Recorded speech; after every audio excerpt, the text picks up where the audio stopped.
네, 안녕하세요. 박영준입니다. 최근에 코로나 때문에 어디 가서 놀 데가 없어서 아마 그런 것 같아요.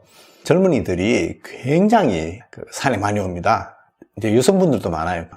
여성분들이 레깅스를 입고 오시는 분들이 굉장히 많거든요. 그래서 어떤 분이 이제 질문을 하셨더라고요, 저에게. 나이키나 아디다스에서 나오는 스포츠웨어를 가지고 등산을 할 수 있느냐, 또는 등산에 적합하냐, 그걸 한 분이 물어오셨어요. 그리고 또 한 분은 레깅스를 많이 입고 다니는데, 거기에 따른 문제는 없느냐, 그런 이제 질문을 저에게 던지셨어요. 오늘 시간은 이제 거기에 대한 답변입니다. 제가 이거를 이제 이 동영상을 준비하다가 제가 예전에 모 잡지사입니다. 스포츠 잡지사인데 이게 여기에 제가 썼던 기사가 생각이 났습니다. 이 잡지사에 전화가 왔어요. 저에게 청탁을 하더라고요. 나이키, 아디다스, 그때는 새 회사였습니다. 리복까지도 있었습니다. 혹시 리뷰를 좀 해줄 수 있냐? 제 댓글에 질문하신 분 바로 나이키의 드라이핏하고 그 다음에 아디다스의 클리버쿨 관련 제품들이었습니다. 저한테 이제 의뢰가 왔길래 제가 이제 편집장에게 물어봤습니다. 근데 편집장이 굉장히 용감하더라고요. 야, 나는 나이키, 아디다스 빨아주는 글은 쓰기 싫다. 객관적으로 있는 그대로 내가 써도 좋으냐. 그랬더니 마음대로 쓰시라. 자기들은 받아들인다 그러더라고요. 아닐 텐데. 왜냐면 이제 스포츠 업계에서는 아디다스하고 나이키의 파워는 어마어마합니다. 최대의 광고주니까요. 그게 TV도 그렇고 신문도 그렇고 잡지도 그렇고 최대 광고주 아닙니까? 그러고 알았다고. 나는 누구를 빨아주는 글을 쓰기는 싫다고. 나한테 맡기려고 그러면 내가 그냥 쓰는 대로 올라간다, 기사는. 그렇게 된 겁니다. 그래서 제가 필드 테스트를 했습니다. 그래서 있는 대로 글을 썼습니다. 그랬더니 그 후유증은 금방 나오더라고요. 저한테 그 이후로는 나이키, 아디다스가 저에게 또 잡지사를 통해서든 직접이든 필드 테스트를 요청하는 일은 없습니다. 근데 테스트를, 그때 이제 클리버쿨도 테스트를 했었고, 또 이제 또 다른 분에서 나이키의 드라이핏도 테스트를 했는데, 기대치에 못 미치는 거예요. 너무나 이상했습니다. 왜 이러지, 이게? 그래서 조금 더 조사를 했습니다. 그 당시에 이제 태그들이 붙어 있었는데, 그때 쿨맥스가 되게 한때 유행했지 않습니까? 지금도 쿨맥스는 많이 쓰이지만, 쿨맥스 태그가 분명히 붙어 있었어요. 이게 뭐지? 왜 차이가 나지? 왜냐면 저는 등산용 티셔츠를 많이 이제 이전에 입어봤었거든요. 이게 보니까 제가 이런 아티클을 쓴 게 2007년도네요. 지금 13년 전입니다.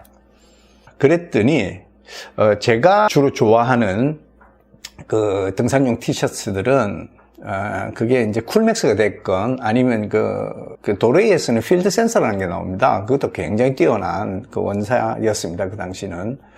그래서 굉장히 빨리 마르는 그런 거로 만든 티셔츠에 비해서는 확실히 땀이 적게 마르는 거예요. 그래서 이제 이상해진 거죠.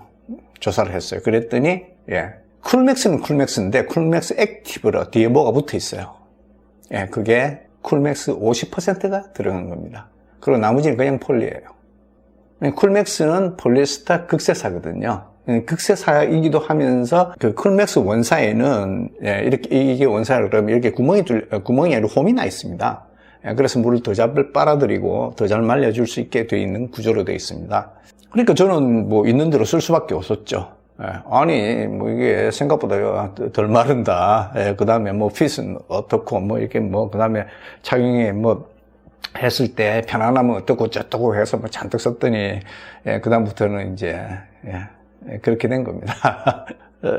그렇습니다. 저는 그거를 나중에 이제 발견하고, 이제 원인은 찾았죠. 원인은 찾았으니까, 됐다. 근데 그런 이제 나이키, 아디다스 같은 초대형 회사들의 그런 행태도 제가 이해합니다. 제가 그걸 이해 못하지 않습니다. 왜냐하면, 보통의 스포츠들 있지 않습니까? 등산하고는 좀 달리, 예를 들면 축구, 야구는 그렇게 땀이 많이 나는 운동은 아니죠. 물론 연습할 때는 땀이 나는데, 근데 야구가 됐건, 뭐, 그, 웨이트 트레이닝이 됐건, 예, 그 다음에 축구가 됐건, 복싱이 됐건, 달리기가 됐건, 대부분 다 2시간 이내에 끝납니다. 근데 등산은 다르죠. 그리고 뭐 축구 같은 거는 뭐 굉장히 격렬하지만은, 예, 하고 뭐, 그 전반전 끝나고 이렇게 들어오면, 옷 벗어가지고 말리든 아니면, 예, 그 새 유니폼을 갈아입으면 되거든요.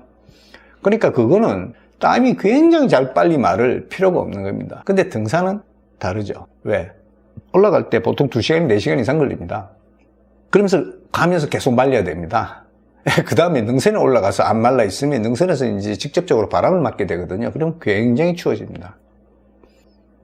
그래서 등산은, 등산에서 쓰는 제대로 된 등산용 티셔츠들은 흡습하는 것, 그러니까 땀을 흡착해내는 능력과 그걸 위킹이라고 그럽니다. 그 다음에 속건, 패스트 드라이잉에 대해서 굉장히 민감한 겁니다. 저는 좀 민감한 사람이거든요. 그러니까 이제 그 차이를 입어보면 느끼게 되는 거죠. 근데 이런 사례는 사실은 또 있습니다. 한 10년 가까이 됐을 겁니다. 제가 이제 그때 영하 16도 정도 됐을 겁니다. 그때 굉장히 추웠어요, 좌우간. 근데 이제 제가 대원들을 인솔해서 그 설악산 대청봉에 올라간 적이 있습니다. 오색에서. 근데 이 설악산 이제 오색에서 대청봉 올라가는 코스가 우리나라에서는 2번째로 저는 어렵다고 생각을 합니다. 왜 그러냐면 이제 그게 고도차 때문에 그런 거죠. 그 고도차가 1300m입니다. 그 다음, 그보다 조금 더 고도차가 심한 곳이 중산리에서 천왕봉 올라가는 코스입니다. 그게 고도차가 1400m 정도 됩니다. 한라산 같은 거는 뭐 900m 정도, 800m, 900m입니다. 예. 근데 거기를 이제 진짜 한겨울이 추웠습니다. 근데 올라갔는데 이분이 여성분이셨어요. 근데 이제 그 헬스클럽에서 운동도 하시고, 그 다음에 또 달리기 마라톤도 하시고 이런 분이세요. 운동을 굉장히 좋아하시는 분이에요. 근데 뭐 모든 옷이 나이키였어요. 이분이 대청봉이나 뭐 설악산도 처음이셨어요. 그래서 제가 이제 후미에서 사람들을 몰아서 올라가서 보니까, 이분이 그 대청봉에서 그 저체온증이 온 거예요. 얼굴도 새파래지고, 뭐, 입술은 그 보라색으로 변하고, 추워서 못 견디겠다고. 진짜 이런 식으로 이야기해요. 그래서 이제 저 패딩을 벗어서 덮어드리고, 그러니까 안고 내려왔습니다. 중청 대피소까지. 그래서 옷을 다 벗겼습니다. 그 다음에 따뜻한 물 이제 드시게 하고, 그 다음에 뭐 좀 주무르기도 하고, 그 다음에 뭐 초콜릿이나 단 거 있지 않습니까? 먹으면서 이제 옷을 말려서 한 적이 있습니다. 그분은 레이어링도 좀 잘못하셨어요. 사실은 이제 그 등산을 그렇게 이제 한 4시간, 보통 일반인들은 4시간에서 4시간 반 걸리죠. 그 오색에서 대청을 올라오시는데 빨리 가면 한 2시간 정도면 올라가고요.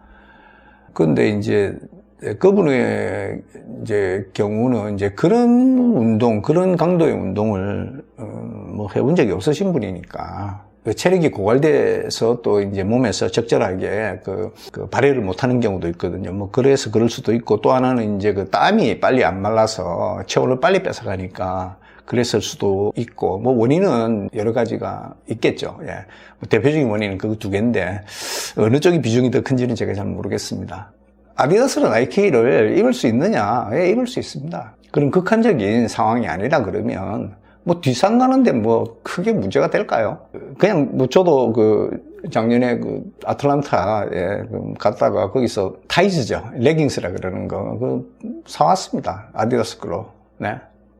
저도 나이키하고 아디다스 입습니다. 그런데 이제 제가 심각한 등산을 할 때는 저는 아디다스 나이키를 피합니다. 왜냐하면 땀을 말려주는 속도가 확실히 등산 회사에서 전문 기업에서 나온 것들이 좀 낫습니다. 이 패스트 드라이잉 문제는 사실은 오랫동안 논란이 되어 왔습니다. 다들 빨리 마른다 그러는데 도대체 얼마나 빨리 마르는 거야, 니네들 거는. 그걸 가늠할 수가 없는 거죠. 왜냐하면 과학적 데이터를 업체에서 제공하지 않으니까. 그러니까 다들 장미 문고리 잡는 식이었어요. 그리고 스포츠웨어를 만들든지 아웃도어웨어를 만드는 업체들은 소비자를 속이기가 딱 좋았습니다.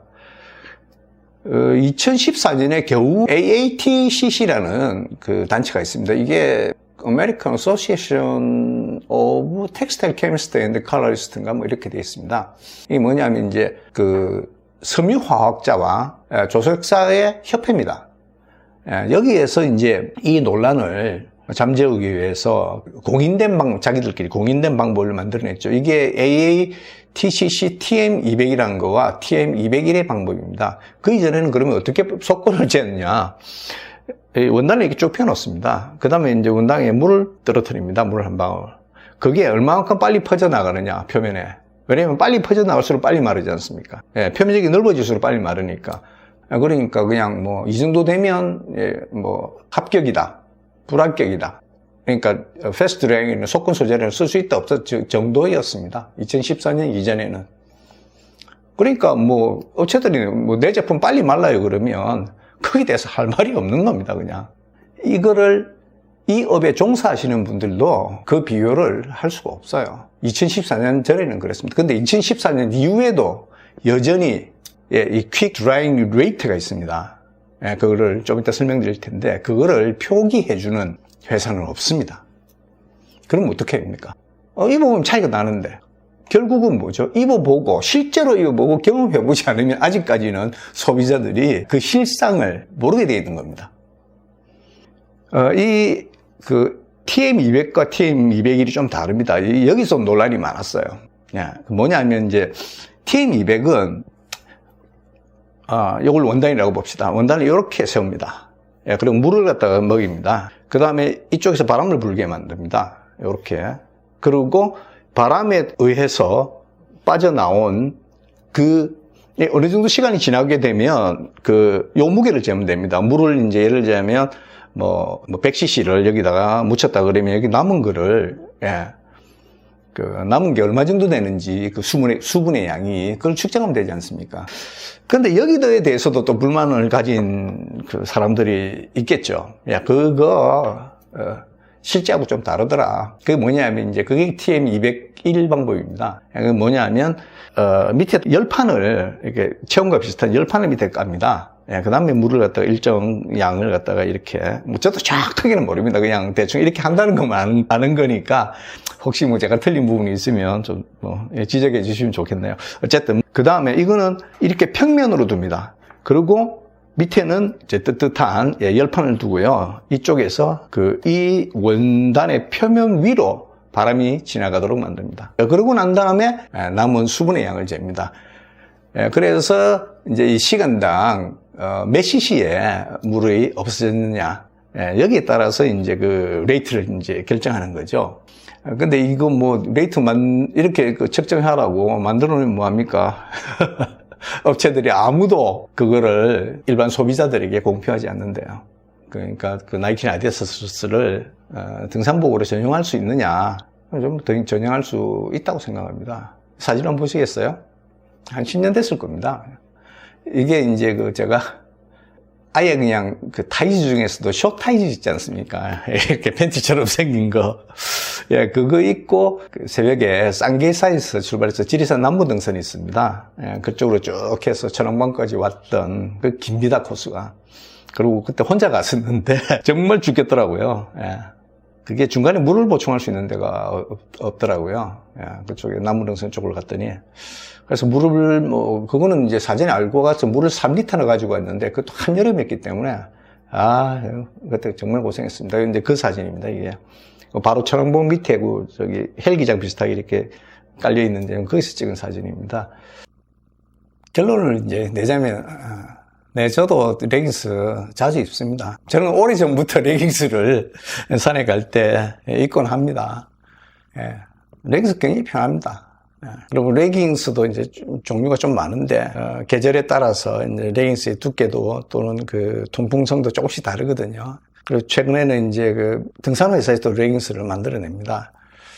그래서 그 계절에 맞는 거를 입으시면 굉장히 좋습니다. 레깅스의 그러면 단점은 뭐냐? 그리고 또 장점은 뭐냐? 장점부터 말씀드리면, 레깅스를 입으면 땀 처리가 굉장히 원활해집니다. 이게 이제 레깅스가 피부에 딱 붙어 있기 때문에 피부에서 나는 땀을 거의 즉각적으로 이렇게 분리시켜 줍니다. 피부로부터. 예, 그래서 이제 덥지 않게 됩니다. 왜 피부를 격리시키면 덥지 않느냐는 이 문제는 제가 다음 시간에 제가 설명을 드리겠습니다. 이게 이제 마이크로 클라이밋이라 그럽니다. 이 원리에 대해서 제가 다음 시간에 설명드리겠습니다. 그리고 또 이제 장점은 이제 아무래도 이게 레깅스는 대부분 다 니트로 조직으로 되어 있지 않습니까? 그리고 또 여기 스판이 많이 들어가 있습니다. 그래서 이 동작이 굉장히 편합니다. 단점은 뭐냐면 역시 이제 레깅스는 몸에 딱 달라붙으니까 등산을 덮어주지 못해서 발생하는 문제들이 있습니다. 그게 이제 돌멩이가 들어온다든지 뭐 이런 문제가 있죠. 그 다음에 이제 레깅스들 뭐 많이 질겨지긴 했지만은 역시 이제 등산 바지보다는 좀 약합니다. 레깅스가 마찰에 그래 좀 약한 편이죠. 그 다음에 이제 바위 같은 데 찍었을 때도 무릎이나 뭐 이런 데도 레깅스는 조금 문제를 이제 일으킵니다. 그 다음에 레깅스는 이제 기상 조건이 나쁠 때 바람이 많이 분다든지 또는 이제 비가 온다든지 이럴 때는 취약합니다. 등산 바지들은 이제 특히 비가 왔을 때 대부분 등산 바지들은 요새는 표면에 DWR 처리를 합니다. 그래서 발수를 하죠. 그래서 쉽게 젖지가 않습니다. 근데 이제 이거는 그냥 물을 빨아들입니다. 그래서 되게 척척합니다. 그 다음에 또 하나는 이제 능선에 올라가셨을 때 이럴 때 좀 높은 산에 찬바람이 강하게 불어오면 레깅스는 체온을 보호하는 데 있어서 좀 불리해집니다. 그래서 뭐 그렇지 않고 기상 조건이 나쁘지 않고 뭐 이렇다 그러면 나이키나 아디다스 나오는 티셔츠도 괜찮고요. 뭐 그렇게 짧은 산행을 한다든지 아주 높은 산이 아니고 힘들게 올라가는 게 아니라 그러면 그럼 나이키나 아디다스 충분할 거로 저는 보고 있습니다. 그 다음에 뭐 금규산 가는데 뭐 굳이 비싼 등산복 입을 필요 없습니다. 뭐 저도 그렇게 안 다닙니다. 좀 그냥 타이즈 입고 그냥 다니기도 하고 그럽니다. 그러니까 뭐 그렇게 안 하셔도 걱정 안 하셔도 됩니다. 그리고 이게는 단순히 여성분들이 신체의 아름다움을 드러내기 위한 방편이다 이렇게만 단순하게 생각하실 일은 아닙니다. 레깅스가 굉장히 큰 장점들을 가지고 있습니다. 네, 오늘은 여기까지입니다. 감사합니다.